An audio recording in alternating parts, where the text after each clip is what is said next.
Астанада горизонттон ашкан үн Voice Born Horizon эл аралык зеле долбоордун бет ачары болду. Анын тартылуу иштери аякон айында өлкөнүн 6 аймагында өткөн. Долбоор Казакстан менен Кытайдын биргелешкен өндүрүшү болуп калды. Казакстан тараптан демилгечи жана аткаруучу продюсер Димаш Кудайберген болду. Анын айтымында долбоордун башкы максаты бүткүл дүйнөгө өлкөнүн жаратылышын жана маданий мурасын көрсөтүү. Бул үчүн бардык катышуучулар Казакстан, Кытай, Кыргызстан, Италия, Малайзия жана Сербиядан келген артисттер Казакстандын шаарлары жана кооз жерлери боюнча турга жөнөштү. Музыкалык саякат Улуу Жүйөк жолунун жүрөгү болгон Түркистандан башталып, Алматы облусунун маданий бермектерин көрсөтүп, Казакстандын борбору Астанада аяктады. Уюштуруучулардын айтымында жалпысынан 8 сынактык раунд пландаштырылган. 4 өзүнчө эфир Казакстандын тарыхына жана туристтик дараметине арналат.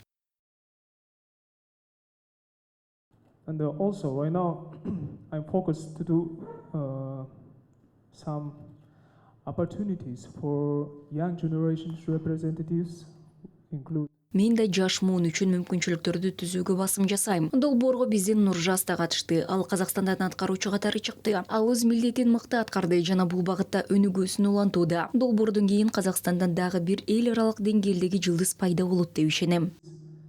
I hope after this program we will have one more international star from Kazakhstan.